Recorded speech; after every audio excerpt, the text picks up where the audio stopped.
नमस्कार शेतकरी मित्रांनो, सर्व शेतकऱ्यांना 30 जून 2026 पूर्वी जे आहे ते PM किसान योजनेची KYC करायची आहे।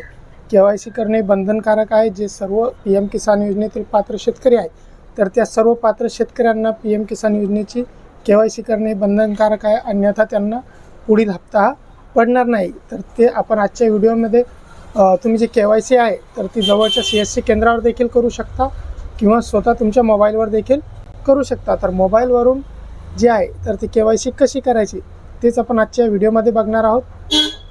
त्यासाठी तुम्ही चॅनलवरती जर नवीन असाल तर चॅनलला सबस्क्राईब नक्कीच करून ठेवा आणि व्हिडिओ संपूर्ण बघा, जेणेकरून तुम्हाला मोबाईलवर KYC करत असताना कोणत्याही प्रकारची अडचण येणार नाही। तर मित्रांनो, चला तर मग व्हिडिओ सुरू करूया।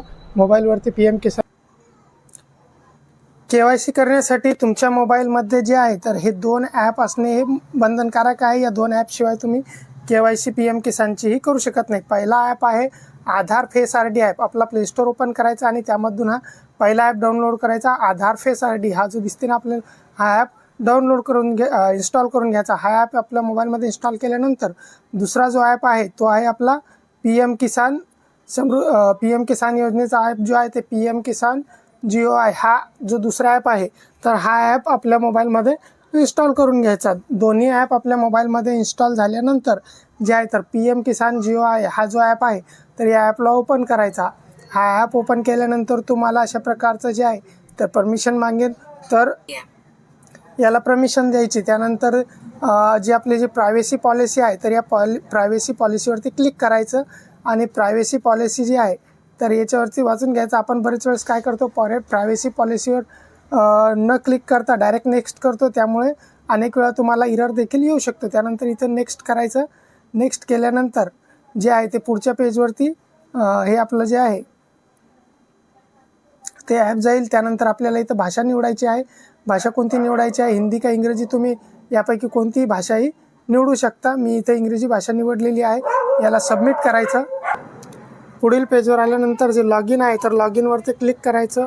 लॉग इनवरती क्लिक केल्यानंतर अशा प्रकारचे आपल्यासमोर ऑप्शन येतील, state officer, beneficiary, external users किंवा विलेज ऑफिसर। तर यामधला जे बेनिफिशियरी आहे तर या बेनिफिशियरीवरती क्लिक करायचं। बेनिफिशियरीवर क्लिक केल्यानंतर येथे आपल्याला 2 ऑप्शन येतील, रजिस्ट्रेशन ID। तुम्हाला रजिस्ट्रेशन ID वरून KYC करायची आहे की आधार नंबरवरून। तर आपल्याला जे आहे तर रजिस्ट्रेशन ID बहुतांश शेतकऱ्याकडे नाही आहे, तर आपण डायरेक्ट आधार नंबरवरूनच KYC करणार आहोत। येथे शेतकऱ्याचा जे आहे ते आधार नंबर टाकायचा। आधार नंबर टाकल्यानंतर जे फेशियल की KYC लॉग इन आहे तर आपल्याला जे आहे तर हे फेसवरून जे आहे तर ती KYC करायची आहे। तर फेशियल KYC लॉग इन यावरती क्लिक करायचं। यावरती क्लिक केल्यानंतर इथे कन्सेंट फॉर्म येईल, यावरती आय ॲग्री टू प्रोव्हाइड यावरती टिक करायचं आणि स्कॅन फेस यावरती क्लिक करायचं। स्कॅन फेसवरती क्लिक केल्यानंतर लगेच जे आहे तर ते आपल्या फोनचा जे आहे ते फ्रंट कॅमेरा ओपन होईल। आपण इथून फ्रंटमधून किंवा बॅकमधून दोन्हीपैकी कोणत्याही कॅमेऱ्याने जे आहे तर ते शेतकऱ्यांचं फेस आहे रिकॉग्नाइज करू शकतो। अशा प्रकारे जे फेस आपण त्यांचा समोर धरायचा। त्यानंतर जे पूर्ण पट्टी हिरवी झाली का ऑटोमॅटिकली जे आहे तर ते फेस घेईन। फेस घेतल्यानंतर जे आहे ते अशा प्रकारे पुढचा पेज येईल। पुढच्या पेजमध्ये आता तुम्हाला ते विचारेल की एंटर MPIN। आता यामध्ये बरेचसे शेतकरी गोंधळात पडतात की यामध्ये MPIN काय टाकायचा, तर यामध्ये आपल्याला MPIN जे आहे ते क्रिएट करायचं। यामध्ये तुम्ही कोणतीही 6 आकडे जे तुमच्या ध्यानात राहतील असे कोणतेही 6 अंक इथं टाकायचे आहे।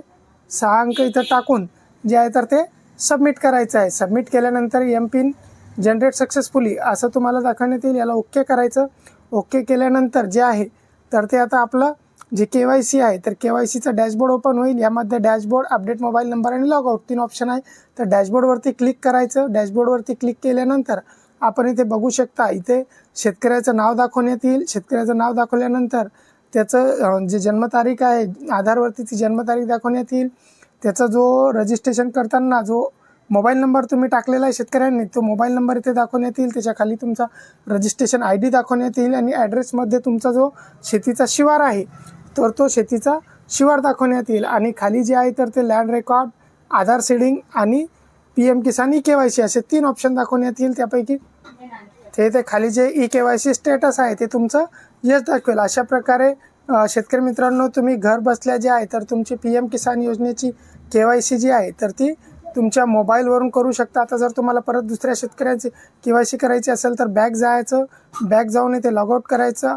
लॉगआउट केल्यानंतर इथे परत तुम्ही बॅक गेल्यानंतर इथे लॉग इन टाईपमध्ये परत यायचं.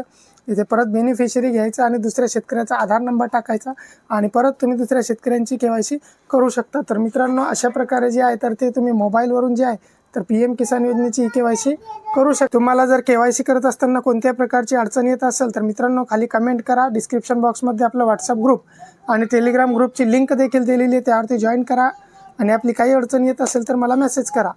असेच महत्त्वाची माहिती मिळवण्याकरता चॅनलला सबस्क्राईब करा, व्हिडिओला लाईक करा आणि जास्तीत जास्त शेतकऱ्यांना शेअर करा. जय हिंद, जय महाराष्ट्र.